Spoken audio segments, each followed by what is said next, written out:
जय हिंद, जय महाराष्ट्र विद्यार्थी मित्रांनो, तुम्हा सर्वांचे आपल्या BSPK स्वराज्य अकॅडमी या यूट्यूब चॅनलमध्ये पुन्हा एकदा मनापासून स्वागत. आजच्या व्हिडिओमध्ये आपण पाहणार आहोत मराठीचे 25 प्रश्न, जे प्रश्न TCS आणि IBPS ने 2023 मध्ये झालेल्या विविध परीक्षेमध्ये विचारलेले आहेत. हे प्रश्न पाहण्यामागचं काय कारण आहे तर पहा, इथून पुढे होणाऱ्या ज्या परीक्षा आहेत त्या सर्व परीक्षा TCS आणि IBPS घेत आहे. मग TCS आणि IBPS कशा पद्धतीचे प्रश्न येणाऱ्या परीक्षेमध्ये विचारेल हे आपल्याला पाहायचं असेल तर या प्रश्नपत्रिका वाचणं, फॉलो करणं खूप महत्त्वाचं आहे. त्यासाठी आपण मागे झालेल्या TCS आणि IBPS ने घेतलेल्या विविध प्रश्नपत्रिकेतील मराठीचे प्रश्न या सिरीजमधून आपण पाहणार आहोत. या सिरीजमधला हा भाग 1 आहे. आता ऑक्टोबरमध्ये होणारी जी जिल्हा परिषदेची परीक्षा आहे त्यासाठी हे संभाव्य प्रश्न ठरणार आहेत, कारण ही परीक्षा देखील TCS आणि IBPS घेत आहे आणि त्यामध्ये देखील प्रत्येक संवर्गासाठी मराठी ही कंपल्सरी आहे. काही संवर्गासाठी 15 मार्क्ससाठी आहे तर काहींसाठी 25 साठी आहे. त्यामुळे मराठीचा अभ्यास हा कंपल्सरी करणे आहेच. त्यामुळे सर्व विद्यार्थ्यांसाठी एक सांगू इच्छिते मी की ज्यांनी कोणी जिल्हा परिषदेचा फॉर्म भरला असेल किंवा कोणी आणखीन सरळ सेवेचा, पोलीस भरती, वनरक्षक कोणत्याही परीक्षेची तयारी करत असेल तर त्यांनी कृपया हा व्हिडिओ शेवटपर्यंत पाहावा, कारण मराठीच्या सर्व प्रश्नांचे विश्लेषणासहित आपण या ठिकाणी प्रश्न घेतलेले आहेत. तर मग जास्त वेळ न घालवता आपण प्रश्नांना सुरुवात करूया. हा प्रश्न पहिला विचारलेला आहे, खालील शब्दाचा योग्य अर्थ ओळखा. शब्द दिलेला आहे ऐट. आता पहा, ऐटचा काय अर्थ होतो? ऐट म्हणजे रुबाब, बरोबर. मग पर्याय क्रमांक 2 हे याचं उत्तर आहे. ऐटचा काय अर्थ होतो? रुबाब. पहा प्रश्न दुसरा, खालील वाक्यातील प्रयोग ओळखा. आता पहा, प्रयोग विचारलेला आहे. यामध्ये उदाहरण दिलेलं आहे, चिमणी चिवचिवते. आता सुरुवातीला वाक्य व्यवस्थितरित्या बघून घ्या. वाक्य आहे चिमणी चिवचिवते. मग मला सांगा, यामध्ये चिमणी काय आहे? कर्ता, बरोबर. वाक्यात कर्म आहे का शोधा. वाक्यामध्ये कर्म नाही. चिवचिवते हे क्रियापद आहे. मग पर्यायाकडे चला.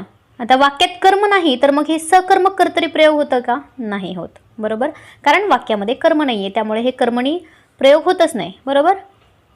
म्हणजे समापन कर्मणी देखील यामध्ये होत नाही. आता पहा, अकर्मक कर्तरी प्रयोग. भावे प्रयोगामध्ये देखील कर्म असतं. अकर्मक कर्तरी प्रयोग. आता यामध्ये कर्म नाही, त्यामुळे हे अकर्मक कर्तरी प्रयोग आहे, हे बरोबर आहे. मग आता कर्तरी प्रयोग का बरं? तर कर्तरी प्रयोगामध्ये एक वाक्य नेहमी लक्षात ठेवा की कर्तरी प्रयोगामध्ये कर्ता हा नेहमी प्रथमा विभक्तीमध्ये असतो. आता पहा, या ठिकाणी चिमणी, चिमणी हे प्रथमा विभक्तीमध्ये आहे, बरोबर. म्हणून या ठिकाणी हा कर्तरी प्रयोग आहे. आता पहा, वाक्यामध्ये कर्म नाही, त्यामुळे हा अकर्मक कर्तरी प्रयोग आहे, येते लक्षात. मग आता पहा दुसरे वाक्य, सकर्म कर्तरी प्रयोगामध्ये काय असतं तर त्यामध्ये कर्ता असतो आणि कर्म असतं आणि कर्ता हा प्रथमा विभक्तीमध्ये असतो, ठीक आहे. समापन कर्मणी काय असतं तर समापन कर्मणीमध्ये क्रियापदाच्या समाप्तीचा अर्थ सूचित होतो आणि जो कर्ता असतो तो कोणत्या विभक्तीमध्ये असतो तर तो षष्ठी विभक्तीमध्ये असतो, ठीक आहे. ही झाला समापन कर्मणी. आणि भावे प्रयोग यामध्ये कर्ता हा तृतीय किंवा चतुर्थीमध्ये असतो, कर्म सप्रत्यय द्वितीय विभक्तीमध्ये असते आणि जे क्रियापद असते ते विद्यार्थी आणि शक्यार्थ क्रियापद असते. हे 3 गोष्टी असतील तर तो भावी प्रयोग असतो, ठीक आहे. पहा, सर्वच पर्यायाचं आपण या ठिकाणी विश्लेषण घेतलेलं आहे. म्हणजे एका प्रश्नातून तुमचे दुसरे 3 प्रश्नांची तयारी या प्रश्नामधून होत असते. त्यामुळे व्हिडिओ शेवटपर्यंत पहा, म्हणजे एका प्रश्नासोबत इतर 3 प्रश्नांची आपली तयारी होत आहे, ठीक आहे. चला पुढच्या प्रश्नाकडे जाऊया. पहा, पुढील प्रश्न प्रयोग ओळखाच दिलेला आहे. यामध्ये देखील प्रयोग ओळखायचा आहे. चला सुरुवातीला काय करणार आहे, वाक्य लक्षात घ्या. पालीने किड्यास पकडले. वाक्याची फोड व्यवस्थित करा, म्हणजे कर्ता कर्म क्रियापद शोधा. पालीने, पाल हे काय आहे? कर्ता, बरोबर. किड्यास म्हणजे किडा हे कर्म आहे. आता पहा, वाक्यामध्ये कर्म आहे आणि पकडले क्रियापद, ठीक आहे. आता पहा, मागच्या प्रश्नामध्ये मी काय सांगितलं होतं की भावे प्रयोगाची काय लक्षणे आहेत की कर्ता हा तृतीय विभक्तीमध्ये असतो. पहा, आता कर्ता पालीने आहे, पाल आहे का? नाही. पालीने, ने एशी निही ईशी तृतीय विभक्ती, म्हणजेच कर्ता तृतीय विभक्तीमध्ये आहे. पुढे पहा, कर्म. कर्म आहे किडा, किड्यास सप्रत्यय द्वितीय विभक्ती आहे, बरोबर. कर्म कशामध्ये पाहिजे? द्वितीय विभक्तीमध्ये, आणि ती पण सप्रत्यय द्वितीय विभक्ती. पहा, भावी प्रयोगाच्या दोन्ही लक्षणे यामध्ये दिसतात. तिसरं काय आहे, क्रियापद, विद्यार्थी किंवा शक्यार्थ क्रियापद. मग आता 2 तर आहे, म्हणजे विद्यार्थी किंवा शक्यार्थ क्रियापद असावंच असं नाही. एखादं वाक्य तसं असेल तर ते भाव्यप्रयोग आहे हे ओळखण्यासाठी आहे, परंतु प्रत्येकच वाक्यामध्ये तेच असावं असं नाही. ठीक आहे. कर्ता तृतीय किंवा चतुर्थी विभक्तीमध्ये, कर्म हे सप्रत्यय द्वितीय विभक्तीमध्ये. दोन्हीही लक्षणे या ठिकाणी लागू पडतात, त्यामुळे हे वाक्य भाव्यप्रयोगाचे आहे. नवीन कर्मणी का नाही, तर नवीन कर्मणी म्हणजे काय, तर तिथे कर्त्याला कडून हा प्रत्यय लागलेला असतो. हे एकदम लक्षात ठेवा. कडून हा प्रत्यय असेल तर तिथे नवीन कर्मणी असते. पुराण कर्मणी कधी असते, पुरातन काळामध्ये जावा, करीजे, नेईजे, कीजे अशा पद्धतीचं होतं. म्हणजेच जे हे प्रत्यय लागलेला असतो तर ते असतं पुराण कर्मणी. आणि समापन कर्मणी कधी असते, आपण वरच्या पण प्रश्नामध्ये हा समापन कर्मणीचा पर्याय तिथे स्पष्ट करून दाखवलेलाच आहे. तरी या ठिकाणी सांगते की समापन कर्मणी म्हणजे क्रियापदामधून क्रियापदाच्या समाप्तीचा अर्थ सूचित केला जातो, त्यामुळे ते समापन कर्मणी असते. ठीक आहे. पहा 3 प्रश्न झालेले आहेत. चला पुढच्या प्रश्नाकडे जाऊया. पहा पुढील प्रश्न, क्रियाविशेषण अव्यय वापरून वाक्यरचना केलेले योग्य विधान ओळखा. क्रियाविशेषण अव्यय, क्रियाविशेषण म्हणजे काय, क्रियापदाबद्दल अधिक माहिती देणारा शब्द. बरोबर. मग आता या ठिकाणी क्रियाविशेषण अव्यय कोणतं आहे, कैरी आंबट आहे. आंबट काय आहे हो, हे विशेषण आहे. कैरीचे विशेषण आहे, नामाबद्दल विशेष माहिती सांगते. कैरी कशी आहे, आंबट आहे, म्हणून हे काय आहे या ठिकाणी विशेषण, कारण ते नामाबद्दल विशेष माहिती सांगत आहे. पुढे पहा, मला मोगरा आवडतो. यामध्ये देखील काहीच नाही, हे विशेषण पण नाही, क्रियाविशेषण देखील नाही. मोगरा हे नाम आहे फक्त. त्यानंतर पहा, गुलमोहर सुंदर आहे. सुंदर हे देखील या ठिकाणी काय आहे, विशेषण, कारण ते गुलमोहरबद्दल माहिती सांगते. गुलमोहर कसा आहे, सुंदर आहे. क्रियापदाबद्दल माहिती सांगत नाही. परंतु पुढचं वाक्य बघा, गोगलगाय हळूहळू चालते. चालण्याची क्रिया आहे आणि ती कशी होते आहे, हळूहळू होते आहे. त्यामुळे या ठिकाणी गोगलगाय हळूहळू चालते या वाक्यामध्ये क्रियाविशेषण अव्यय आहे. ठीक आहे. चला पुढच्या प्रश्नाकडे जाऊया. पहा प्रश्न क्रमांक 5, खालील शब्दाचा समास ओळखा. आता पहा समास विचारलेला आहे. पंचपाळे हे हा शब्द आहे. यामध्ये द्विगु समास आहे. कशावरून, द्विगु समास म्हणजे काय, तर यामध्ये पहिलं पद जे आहे ते संख्या विशेषण असते. पहिलं पद काय असतं, संख्या विशेषण. मग आता यामध्ये आणि सामासिक शब्दावरून ना समुच्चयाचा अर्थ दर्शवला जातो, म्हणजे समुच्चय असलेला अर्थ दर्शवला जातो. मग आणि हा आहे तो पंचपाळ, हे नेहमी एकवचनात असतं. पंचपाळ आहे म्हणून ते अनेक वचन आहे का, नाही, तर ते नेहमी एकवचनात असतं, हे देखील लक्षात ठेवा. आता यामध्ये हे द्विगु समास आहे. बरोबर, कारण याचं पहिलं पद संख्या विशेषण असतं. बहुव्रीही का नाही, तर बहुव्रीही समास म्हणजे काय, यामध्ये दोन्ही पदे महत्त्वाची नसून तिसऱ्याच कुठल्या तरी पदाचा बोध होतो. ठीक आहे, तिसऱ्याच कोणत्या तरी पदाचा बोध होतो. तत्पुरुष समासामध्ये दुसरे पद महत्त्वाचे असते आणि अव्ययीभाव समासामध्ये पहिले पद महत्त्वाचे असते. ठीक आहे. चला पुढचा प्रश्न बघूया. प्रश्न क्रमांक 6, खालील शब्दाचा योग्य अर्थ ओळखा. ओठ, आता ओठचे समानार्थी शब्द आपल्याला पाहिजेत. बरोबर. मग आता नयन, नयन म्हणजे डोळा. आनंद, आनंद म्हणजे मुख, तोंड.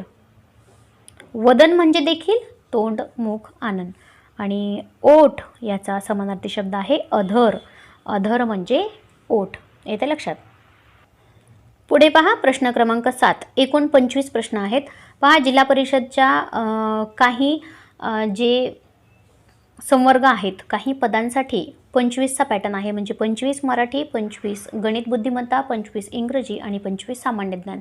आणि इतर जे पद आहेत किंवा संवर्ग आहेत त्यासाठी देखील मराठी कंपल्सरी आहे, फक्त ती 15 मार्क्सची आहे. मग 15 मार्क्स असो व 25 मार्क्स असो, अभ्यास तर तेवढाच करायचा आहे. बरोबर. त्यामुळे जिल्हा परिषदेच्या ज्या ज्या विद्यार्थ्यांनी फॉर्म भरलेला आहे त्या विद्यार्थ्यांनी हे व्हिडिओ नक्की पहा, कारण यामध्ये मराठीचे प्रश्न रिपीट देखील होऊ शकतात आणि हे TCS आणि IBPSनी घेतलेले प्रश्न आहेत. त्यामुळे हे प्रश्न आपल्यासाठी महत्त्वाचे आहेत. ठीक आहे. पहा, युगंधर ही कादंबरी कोणी लिहिली. आता पहा, युगंधर ही कादंबरी शिवाजी सावंत यांची आहे. पुढे पहा पुढील प्रश्न, खालील म्हणीचा योग्य अर्थ ओळखा. डोंगर पोखरून उंदीर काढणे, याचा अर्थ होतो डोंगर पोखरून उंदीर काढणे म्हणजे मोठं काम करायचं आणि त्यामधून खूप छोटं फळ मिळतं, म्हणजे मोठ्या कामात अत्यल्प फळ मिळणे असा याचा अर्थ होतो.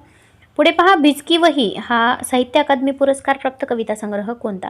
आता भिजकी वही हा कविता संग्रह आहे आणि तो साहित्य अकादमी प्राप्त पुरस्कार भेटलेला कविता संग्रह आहे आणि तो कविता संग्रह अरुण कोलटकर यांचा आहे. पुढचा प्रश्न पहा, स्मृतिचित्रे हे आत्मचरित्र कोणी लिहिले? तर लक्ष्मीबाई टिळक यांनी स्मृतिचित्रे हे आत्मचरित्र लिहिलेले आहे. नंतर केलेले योग्य विधान ओळखा. आता वाक्य आहे, पाणी जपून वापरले पाहिजे. आता यामध्ये नकारार्थी वाक्य जेव्हा आपण करत असतो त्यावेळी त्या वाक्यातील दिलेल्या शब्दांचा विरुद्धार्थी शब्द वापरायचा असतो. ठीक आहे, आता पहा या ठिकाणी जपून आहे, जपून वापरले पाहिजे याचा अर्थ काय? त्याचा विरुद्धार्थी शब्द काय होतो? तर उधळपट्टी केली पाहिजे, बरोबर का? म्हणून पाण्याची उधळपट्टी नको. पाहिजे याचा पण विरुद्धार्थी शब्द घ्यायला पाहिजे, तर ते असतो नको. म्हणजे पाण्याची उधळपट्टी नको असं याचं योग्य उत्तर आहे, पर्याय क्रमांक 3. ठीक आहे, चला पुढचा प्रश्न बघा, प्रश्न क्रमांक 12. खालील शब्दाचा योग्य अर्थ ओळखा. आता पहा, ओवाळणे असा शब्द आहे आणि याचा योग्य अर्थ होतो औक्षण करणे.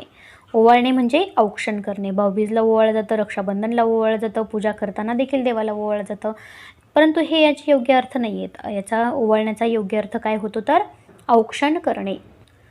पुढे पहा, ताटाखालचे मांजर या शब्दार्थाचा वाक्यात उपयोग झालेले खालीलपैकी योग्य विधान ओळखा. आता पहा, ताटाखालचे मांजर ओणे म्हणजे काय? तर एखादा जर व्यक्ती असेल तर त्याला स्वतःची मान खाली घालून घेण्याची सवय नसते किंवा एखाद्याच्या काय म्हणतात त्याला, एखाद्याच्या आज्ञेखाली राहण्याची सवय नसते, बरोबर? म्हणजेच याचा अर्थ काय होतो की स्वाभिमानी व्यक्तीला कोणाच्याही ताटाखालचे मांजर व्हायला आवडत नाही. ताटाखालचे मांजर होणे याचा अर्थ समजला. ठीक आहे, चला पुढील प्रश्नाकडे जाऊया. प्रश्न क्रमांक 14. उत्साही या शब्दाचा विरुद्धार्थी शब्द ओळखा. उत्साही म्हणजे खूप एखाद्या गोष्टीसाठी खूप उत्साहित असणे, आनंदी असणे, पुढे होऊन ते काम करणे. मग याचा विरुद्धार्थी शब्द काय होतो? निरुत्साही. पुढे पहा, प्रश्न क्रमांक 15. खालील शब्दाचा समानार्थी शब्द ओळखा. पहा, आता यावरून समानार्थी आणि विरुद्धार्थी शब्द बऱ्यापैकी परीक्षेमध्ये विचारले जात आहेत, त्यामुळे समानार्थी आणि विरुद्धार्थी या प्रकरणावर किंवा या टॉपिकवर विद्यार्थ्यांनी थोडा जास्त भर द्यावा. ठीक आहे, म्हणजे हा फायदा होतो पहा व्हिडिओ बघण्यामधून, की कोणत्या टॉपिकवर जास्त प्रश्न विचारलेले आहेत हे आपल्याला यामधून समजतं. चला, गोड याचा समानार्थी शब्द आहे मधुर. गोड याचा समानार्थी आहे मधुर. कडू हा विरुद्धार्थी शब्द आहे.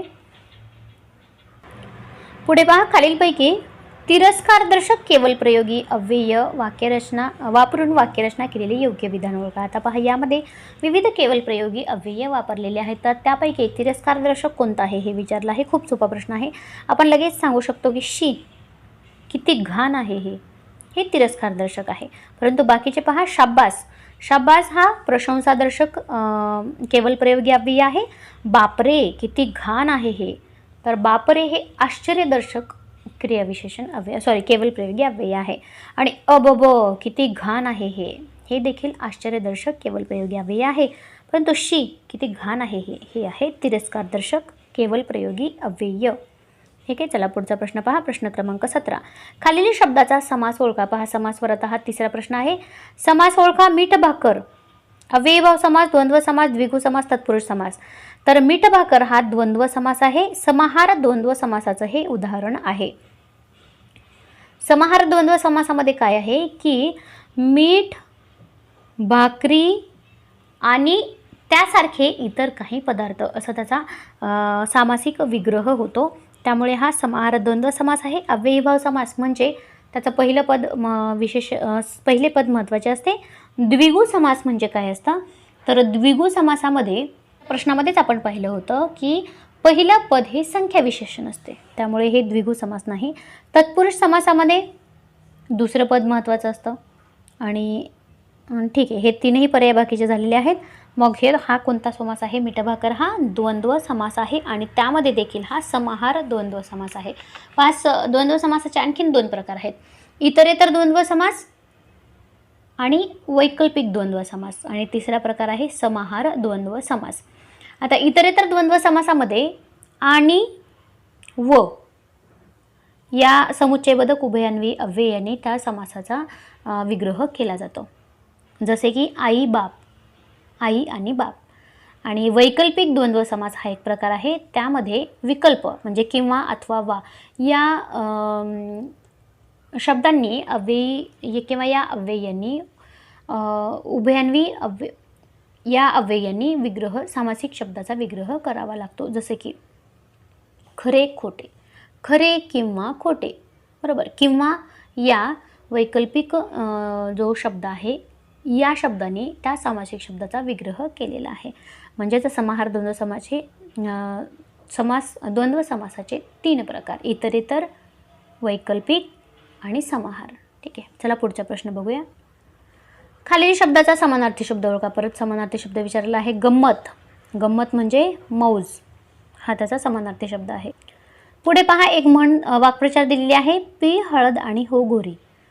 आता ही वाक्प्रचार आहे आणि म्हण देखील म्हणता येतं. पी हळद आणि हो गोरी याचा काय अर्थ होतो तर कोणत्याही कामाचं फळ हे लवकर मिळावं अशी अपेक्षा असते आणि अशी अपेक्षा असणे यालाच म्हणतात पी हळद आणि हो गोरी. ठीक आहे, पुढे पहा प्रश्न क्रमांक 20. खालील म्हणीचा योग्य अर्थ ओळखा. टाकीचे घाव सोसल्याशिवाय देव पण येत नाही. पहा, सर्वांच्या आवडीची, सर्वांच्या माहितीत असणारी म्हण आहे.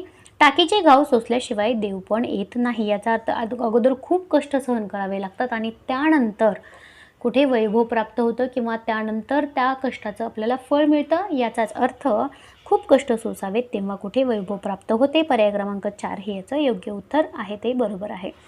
पुढे पहा प्रश्न क्रमांक 20. आस्था या शब्दाचा विरुद्धार्थी शब्द ओळखा. आस्था, आस्था म्हणजे काय तर विश्वास, निष्ठा, बरोबर. मग अनादर हा याचा विरुद्धार्थी शब्द होतो का? नाही. आदर अनादर असा शब्द होतो. आस्था अनास्था असा त्याचा विरुद्धार्थी शब्द होतो. कारण आस्था म्हणजे विश्वास ठेवणे, निष्ठा ठेवणे आणि अनास्था म्हणजे त्याचा विरुद्धार्थी शब्द आहे. ठीक आहे, चला पुढचा प्रश्न बघूया. प्रश्न क्रमांक 22. अमूल्य या शब्दार्थाचा वाक्यात उपयोग झालेले खालीलपैकी योग्य विधान ओळखा. आता पहा, अमूल्य म्हणजे काय तर ज्याची किंमत ठरवता येत नाही असा म्हणजे अनमोल, अमोल, अनमोल, बरोबर. मग आता अमूल्य या शब्दाचा अर्थ खालीलपैकी कोणत्या वाक्यामध्ये वापरला आहे पहा. चोरी करणे हे अमूल्य कार्य आहे, चुकीचं आहे, बरोबर. चोरी करणे काही अनमोल काम नाही आहे, बरोबर. पुढे पहा, अमूल्य म्हणजे मोल नसलेला, चुकीचं आहे. अमूल्य म्हणजे काय की ज्याला खूप मोल आहे, ज्याची किंमत ठरवता येत नाही, मौल्यवान असा तो अमूल्य. राग हा अमूल्य ठेवा आहे, चुकीचा आहे. निरोगी शरीर हा आपला अमूल्य ठेवा आहे, एकदम बरोबर आहे. निरोगी शरीर असणे हे आपला अनमोल ठेवा आहे. ठीक आहे, म्हणजेच अमूल्य ठेवा आहे. पुढे पहा प्रश्न क्रमांक 23.